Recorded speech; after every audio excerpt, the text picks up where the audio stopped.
Aquí empiezan los desayunos de 24 horas. Con María Josefa Coronel. El Servicio Integrado de Seguridad, ECU 911, atiende todas las llamadas de emergencia que llegan hasta su centro de operaciones. En el ámbito nacional, reciben más de 20.000 llamadas al día.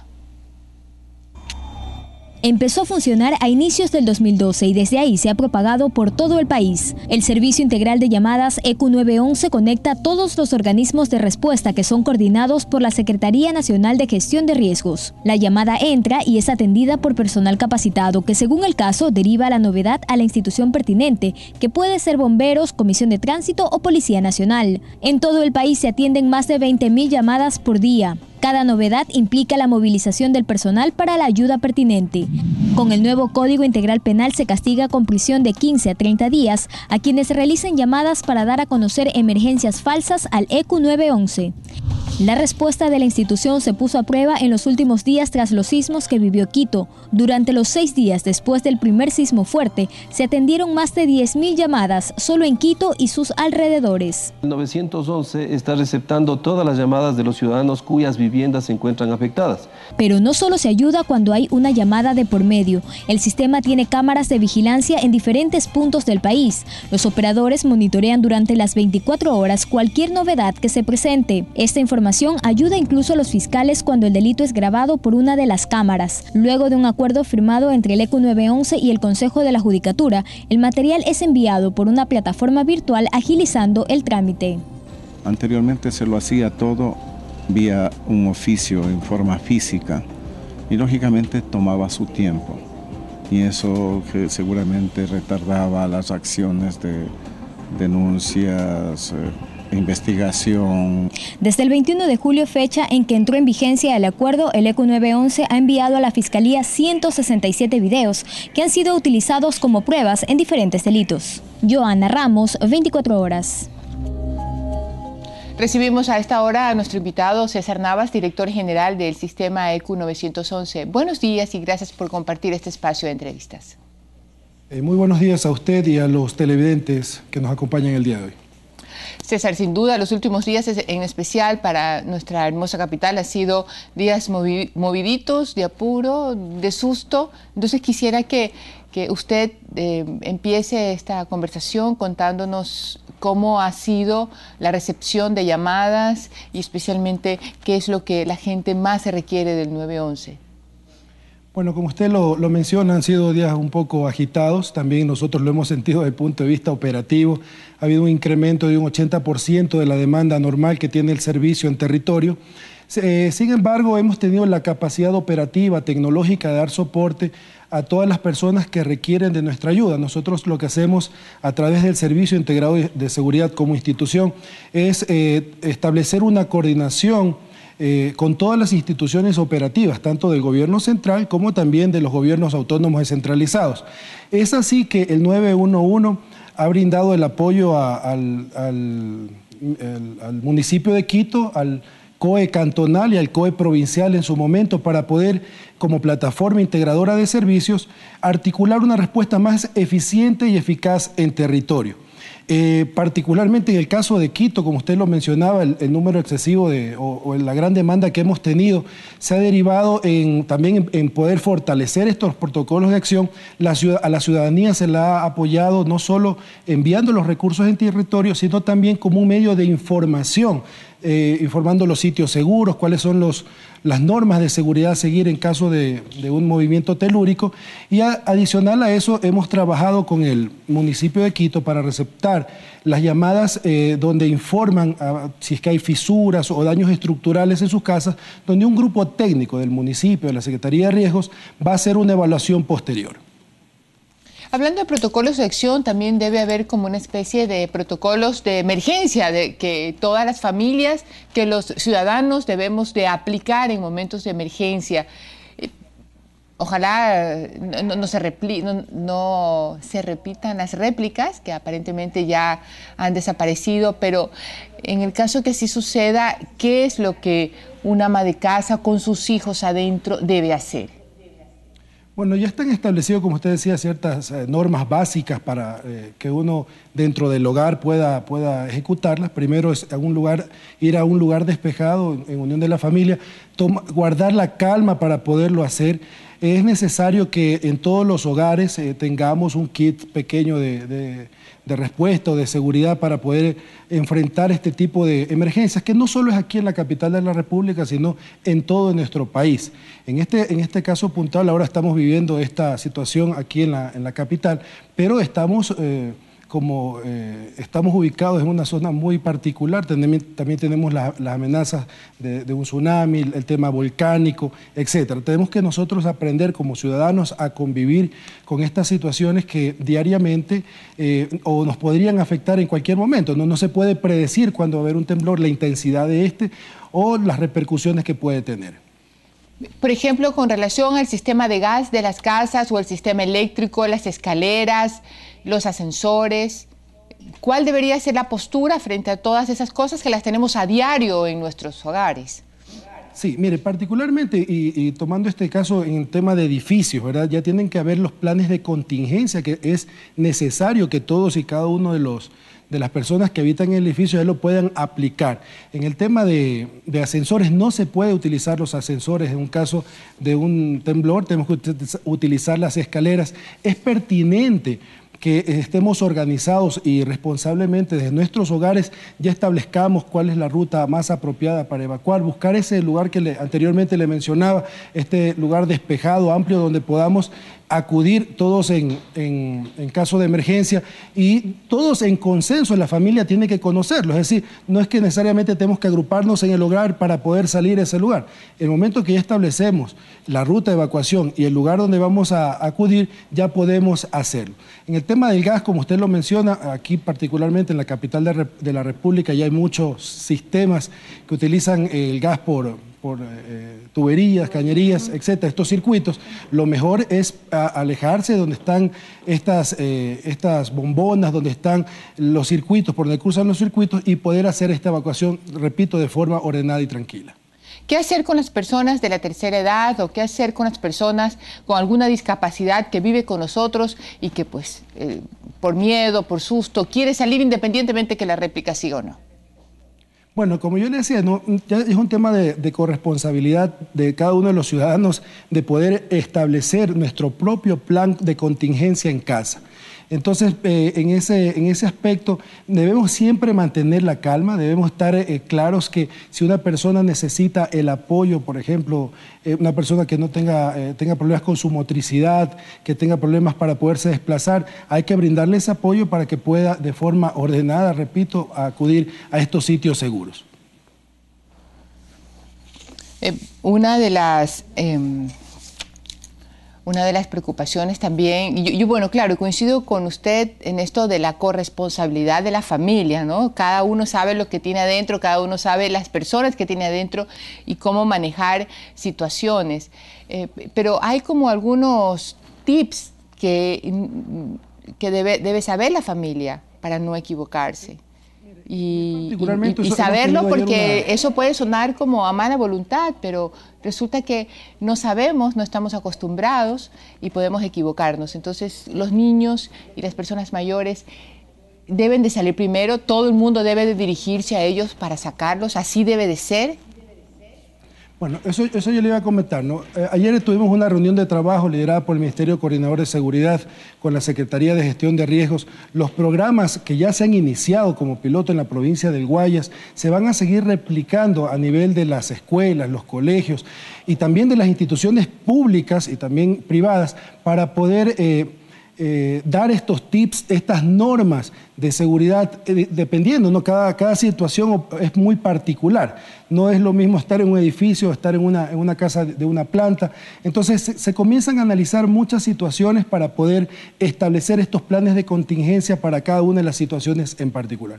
Nosotros como Servicio Integrado de Seguridad, como plataforma integradora de capacidades operativas, estamos para soportar y para atender a los ciudadanos con todos los recursos. Nosotros tenemos incorporados en forma activa a nuestra Policía Nacional, al Ministerio de Salud Pública, a nuestras Fuerzas Armadas, a la Secretaría de Gestión de Riesgo, a la Cruz Roja, al Instituto Ecuatoriano de Seguridad Social, como entes del gobierno central. Pero también, como le indicaba al inicio de esta entrevista, estamos trabajando de forma totalmente integrada y coordinada con las entidades de los municipios. Los municipios toman competencias, el tránsito, bomberos ya son competencias que algunos municipios han tomado, y particularmente aquí en la capital de la República, así como lo está haciendo Guayaquil, Cuenca, ya estamos trabajando de forma coordinada para que eso...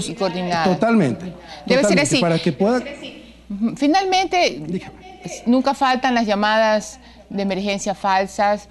¿Hay alguna acción que se tome contra las personas que hacen este tipo de llamadas? Nosotros cuando iniciamos este gran proyecto emblemático del gobierno nacional, teníamos un promedio, y era una media no solo de aquí de nuestro país, sino a nivel regional, de un 80% de llamadas falsas o malintencionadas. Hay que dividirlas. Las llamadas falsas son aquellas que movilizan recursos en territorio. Es decir, yo llamo a pedir una ambulancia cuando no la necesito, o movilizo un patrullero de policía, o movilizo un helicóptero, o cualquier recurso del Estado. Y una llamada malintencionada es aquella cuando uno llama al 911, hace una broma, cierra, a veces dicen improperios o le faltan el respeto a los operadores, o simplemente hacen un juego, pero no movilizan recursos. En este momento ya tenemos una normativa que nos permite a nosotros también garantizar la calidad del servicio. Y esa palabrita que usted mencionó hace un momento, ser corresponsables como ciudadanos en el buen uso de este servicio. En el nuevo Código Orgánico Integral Penal, en el artículo 386, ya se menciona como una contravención de cuarta clase que tiene pena privativa de libertad entre 15 y 30 días a la persona que hace una llamada falsa. Repito, aquella que moviliza el recurso en territorio. En cambio, a las personas que hacen llamadas malintencionadas, la que simplemente es para molestar al servicio, también tienen una sanción. Esa tiene que ver o está asociada a la suspensión del servicio de telefonía, sea fija o móvil. Estas normas nos han permitido ya, desde la vigencia, reducir del 80% a un 40% en la medición que hicimos el último mes. Sin embargo, estamos convencidos que tenemos que seguir trabajando con la comunidad en esta campaña que hemos emprendido de esta vinculación con la comunidad para poder reducir a los estándares que son en Europa, 15%, que no pase del 15%. Entonces ya hay una normativa. Esto es importante, le reitero, porque no solo se han construido edificaciones, no solo se han puesto cámaras, también estamos acompañados de un marco normativo. Se ha creado en este país, en nuestro país, en estos cortos 2 años, ya un servicio donde no solo no solo receptamos llamadas, sino que las atendemos en territorio, hemos incorporado videovigilancia, tenemos una normativa ya legal vigente, y aparte de eso estamos articulados en todos los niveles de la gestión administrativa a nivel del Estado, no solo a nivel nacional, provincial, sino cantonal. En el ámbito nacional. Gracias, César, por contarnos el manejo logístico operativo, especialmente en días como estos. Vamos a estar siempre atentos en volverlo a invitar para que nos recuerde cuáles son nuestras responsabilidades como ciudadanos, básicamente en temas de emergencia. Gracias, César, por estar aquí. Muchísimas gracias a usted. Buen día. Hace muy pocos días el alcalde de Quito, Mauricio Rodas, estuvo aquí y el tiempo no alcanzó para plantearle algo que preocupa mucho a la gente, y es cuál es el plan, y si es que existe el plan, cuándo lo van a aplicar, de contingencia para evitar la deforestación de cerros de la capital. La iniciativa, dice el alcalde, implica la siembra de árboles con el propósito de evitar nuevas avalanchas y derrumbes como los que sucedieron en los últimos sismos. Bueno, eso es fundamental, avanzar hacia soluciones de fondo para mitigar riesgos. En ese sentido, en la medida en la que se arboricen esos cerros, estaremos estableciendo medidas que eviten en el futuro deslizamientos de tierra como los que hemos visto esos días, en zonas que son tremendamente áridas y donde la erosión es significativa. Así que es parte de un plan de contingencia que de hecho ya veníamos elaborando en el municipio de Quito y que incluye una serie de acciones tanto por parte del sector público como de la comunidad.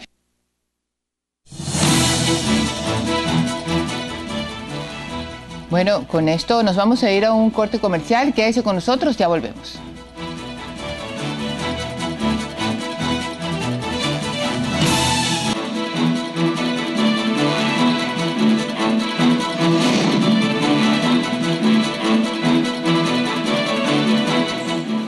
Amigos, muy buenos días, bienvenidos.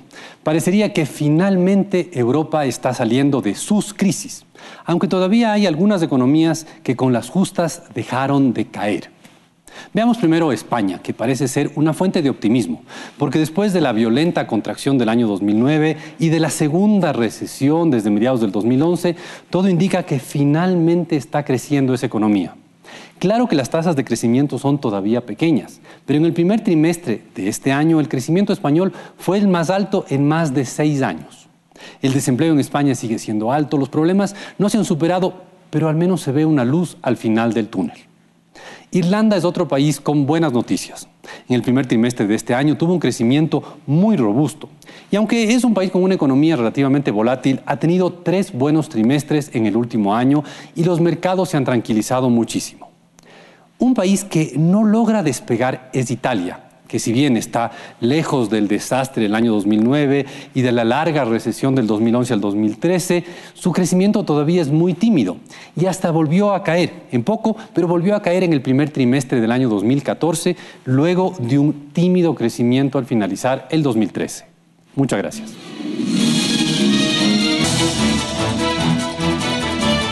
El Código Integral Penal sí tipifica el femicidio, pero según algunos movimientos de mujeres no contempla un procedimiento expedito para el juzgamiento de los delitos de violencia. Por su parte, las autoridades aseguran que el nuevo código sí le permite eso. Y sobre todo le permite al Estado culminar el proceso de la denuncia y castigar al culpable. Un sabor agridulce. Así resumen los movimientos de mujeres en contra de la violencia el sentimiento que les deja la aplicación del nuevo Código Integral Penal. Aseguran que haber alcanzado la tipificación del femicidio y su sanción de 22 a 26 años de cárcel es un avance importante a la lucha contra la violencia que no se puede dejar de considerar. Y lo que se ha logrado en contravenciones es por efectos de nuestra lucha, igual incorporar el femicidio y otras figuras. Sin embargo, dicho avance se vería opacado por otros aspectos, como los procedimientos para castigar la violencia a la mujer. Cuando las lesiones causadas no superan los 3 días, es considerada una contravención y el juez valora emitir o no una medida de protección. Pero cuando las lesiones pasan de 3 días, la situación se complicaría. O sea, cuando la mujer necesita más apoyo, claro. Cuando la mujer ha sido más afectada, va a tener que, en primer lugar, contratar abogado, buscar un abogado del Ministerio Público, va a tener que seguir todo un proceso que es largo, como todo juicio. Un proceso que puede convertirse en un obstáculo para conseguir justicia. Si cuando teníamos esta atención que es urgente, preferente, inmediata, con celeridad, que eran las comisarías y los juzgados, ¿cómo vamos a pensar que un juicio va a tener esto? No sabemos efectivamente que esto no va a pasar. A esto se sumaría un posible atenuante para el agresor. Según el artículo 643, literal 14 del Código Integral Penal, los certificados de honorabilidad o laborales presentados por la o el presunto infractor deberán ser valorados por la o el juzgador. Para el director provincial de gestión procesal del Consejo de la Judicatura, ahora sí los casos de violencia a la mujer tendrán sanciones. Ahora no solamente estamos expuestos al miedo, a la intimidación por parte del agresor para que no siga el juicio. Ahora es un fiscal que no se va a dejar intimidar por el agresor, sino que va a proseguir hasta que se busque pues una sanción. El funcionario adelantó que para mayor agilidad en la atención de estas y otras denuncias, solo en Guayaquil se incorporarán 6 nuevos jueces de garantías penales. En una carta abierta, la asambleísta de País, Gina Godoy, señaló: las boletas de auxilio son apenas uno de los mecanismos de protección que tiene el COIP. No es el único y no ha sido omitido. Estas medidas siguen siendo las mismas que emitía la Ley 103 y están en el artículo 558 del Código. La asambleísta Godoy escribió a la cuenta de Twitter Desayunos24, refiriéndose a la entrevista de Anunciata Valdés. No entiendo, abogada Valdés, con su trayectoria, asevere tantas imprecisiones en temas de violencia contra la mujer. Mientras que los movimientos de mujeres presentaron ya una demanda ante la Corte Constitucional porque según ellos en el COIP no se establecen los procedimientos rápidos para los casos de violencia como manda la Constitución de la República. Los grupos están a la espera del pronunciamiento de la Corte. Joana Ramos, 24 horas. A continuación el diálogo es con Lizy Ernest, coordinadora del movimiento colectivo feminista Nosotras. Buenos días y gracias por estar con nosotros. hay una aparente polémica, y digo aparente porque prefiero esperar su respuesta, y en concreto de la pregunta es, ¿cree usted que este nuevo código no le permite a la mujer acceder a medidas cautelares cuando las lesiones físicas superan más de 3 días de descanso, como lo ha venido diciendo la abogada Nunziata Valdés? Bueno, justamente en la ley 103 las medidas eran inmediatas, ¿no? Y creo que realmente el hecho de que ahora esté un poco a disposición de lo que plantea el fiscal es un retroceso en cuanto al tema justamente de seguridad de las mujeres, ¿no? Y de la posibilidad de que las mujeres tengan de alguna manera un instrumento que permita parar la violencia, que es lo que se quiere. El hecho de no tener una medida inmediata pone en riesgo, ¿no? Realmente a las mujeres, ¿no? Por el hecho de que la violencia puede acrecentarse y puede llegar incluso a tener una connotación mucho mayor y puede llegar al femicidio. Es decir, es importante ahí reconocer el círculo de la violencia, ¿no? Y que realmente los plazos, ¿no? En los que se puede establecer una medida de protección, una medida de amparo anteriormente, tienen que ser lo más corto posible, porque si no justamente viene este riesgo y se pone en peligro la vida o la integridad física de una mujer. Ayúdeme a determinar el vacío en el código. En el artículo 643, que se titula Reglas, en el numeral, la primera línea dice: el procedimiento para juzgar la contravención penal de violencia contra la mujer o miembros del núcleo familiar se sustanciarán, y dicta algunas reglas. El último párrafo de la 2 dice: si se ha dictado medidas de protección, las mismas continuarán vigentes hasta ser revocadas, ratificadas o modificadas por el juzgador de garantías penales competentes. Es decir, que si estas medidas comenzaron por una contravención y luego alguien se dio cuenta que no es contravención y delito y pasa a otro proceso, el pasar al otro proceso también implica arrastrar esas medidas cautelares. Bueno, hay jueces de contravención y hay jueces penales, ¿no? Sí, sí. Si es que pasa, lógicamente, si es que los días de incapacidad, porque esa es una cosa que se determina con anticipación, pasan los 3 días de incapacidad, eso va directamente a los jueces penales. Entonces, no creo que lo que juzgue el juez de contravención no pueda pasar al juez de lo penal. Más bien, es decir, cada caso va al juez que le corresponde. El tema es cuándo se dicta la medida de amparo, cuándo se dicta, digamos, esta medida de protección, que, como decía anteriormente, no, antes era de manera inmediata, ahora es a criterio del juez y no es inmediato. Y ese es el riesgo, precisamente, ¿no? Y ese es un poco el énfasis que nosotras ponemos, justamente por el tema del procedimiento especial y expedito, que de acuerdo al artículo 81 de la Constitución rige para estos casos, ¿no? Para casos, ¿no? de personas que están en situaciones de violencia, con delitos de odio o este tipo de cosas, ¿no? Que realmente requieren, ¿no? de un procedimiento absolutamente rápido y expedito, especial además, porque no se trata de cosas de las que estamos hablando, sino de personas. Y en ese sentido, las personas sí se ven enfrentadas, y en este caso las mujeres en particular, se ven enfrentadas a este riesgo. Y es por eso que nosotras estamos poniendo esta demanda de inconstitucionalidad justamente ante la Corte, para que revise, ¿no? y vea la importancia de desarrollar este procedimiento, ya sea por parte de la Asamblea o por parte de la Corte misma, ¿no? para que pueda seguir adelante y tengamos, ¿no? las mujeres este procedimiento especial y expedito, y no tener que desarrollar todo un proceso que muchas veces, bueno, muchos conocemos, ¿no? que puede dilatarse largamente. La propuesta sería un poco para buscar una solución dentro del código en el 580, que se refiere a la fase de investigación previa. En la fase de investigación previa se reunirán los elementos de convicción, de cargo y de descargo que permitan al fiscal decidir si formula o no la imputación, y de hacerlo posibilitará al investigado preparar su defensa. Las diligencias investigativas, bla, bla, son temas y directrices que le da el código para la fase de investigación. también aparecen las formas de conocer la infracción penal. Es aquí en esta parte donde debería, digo yo, por pensar en voz alta, agregarse alguna excepción en el caso de que el fiscal, cuando investigue un delito de violencia contra la mujer, no demore y extienda una medida cautelar. Esta es la parte del código que les preocupa. Hay una diferencia entre lo que puede ser medida cautelar y una medida de protección. Perdón, una medida de protección, ¿no? He dicho, me equivoqué, una medida de protección, claro. Sí.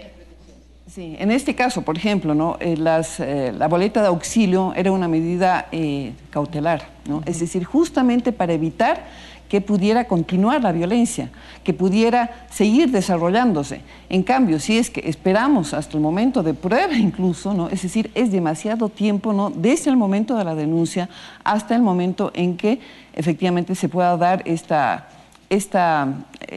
resolución del juez, ¿no? Que diga, o del fiscal en este caso, que diga, bueno, sí, vale la pena que esta señora tenga medidas cautelares, porque es una cuestión además que es muy a criterio del propio juzgador y no de la necesidad y de la percepción de la propia mujer. La propia mujer sabe efectivamente si está en riesgo, ¿no? Y la valoración del juez de repente no es la más ajustada, y en ese sentido es muy importante poner también estas medidas de inmediatamente después de la denuncia. Claro, entonces, de lo que entiendo, este código pudiera eventualmente no estar listo para ninguna medida de protección o cautelar, sea del caso, cuando lo que suceda es un delito y no una contravención.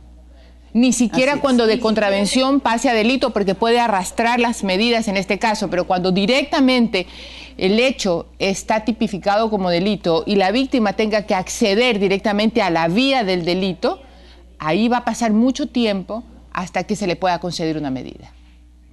Exactamente, y ese es un poco el punto que nosotros ponemos, y por eso estamos insistiendo en la cuestión de que la Corte Constitucional dé una aprobación, digamos, a la solicitud nuestra para desarrollar este procedimiento especial y expedito para casos de violencia contra las mujeres. ¿Hay alguna posibilidad? Bueno, nos decía Nunziata Valdés que han estado, estuvieron conversando con algunas asambleístas, que no hubo eco. Pareciera que para las personas que defienden el código está completo y está perfecto. Pero más allá de las percepciones, lo importante es buscar un espacio que se cubra, o por lo menos que se intente cubrir las mujeres en este caso. ¿Usted cree que lo habrá? Yo creo que realmente si uno se pone a leer justamente la Constitución, está claro en el artículo 81 la necesidad de desarrollar este procedimiento. Yo no creo que sea una cuestión que vaya en contra de las asambleístas o en contra del propio código, sino es un tema de seguridad de las mujeres. Yo creo que ahí sí tendríamos que tener niveles de apertura justamente para dialogar y para que la propia asamblea diga, bueno, sí, efectivamente, de repente no lo hicimos, ¿no? Pero cualquier momento es bueno para corregir estos temas, ¿no? Y es un mandato constitucional, no estamos pidiendo una cosa absolutamente fuera, sino que estamos pidiendo algo que está dentro de las leyes y dentro de la normativa ecuatoriana. Gracias. En ese sentido, creo que sí hay la posibilidad de seguir dialogando, ¿no?, con las asambleístas, ¿no?, y pasar esta cuestión en función, además, ¿no?, de preservar la vida y la seguridad personal de todas las mujeres. De cada 10 mujeres ecuatorianas. Se me acaba el tiempo. Muchísimas gracias por estar con nosotros, amigos. Muchas gracias por acompañarnos en el programa de hoy. Nos tenemos que ir a un corte comercial.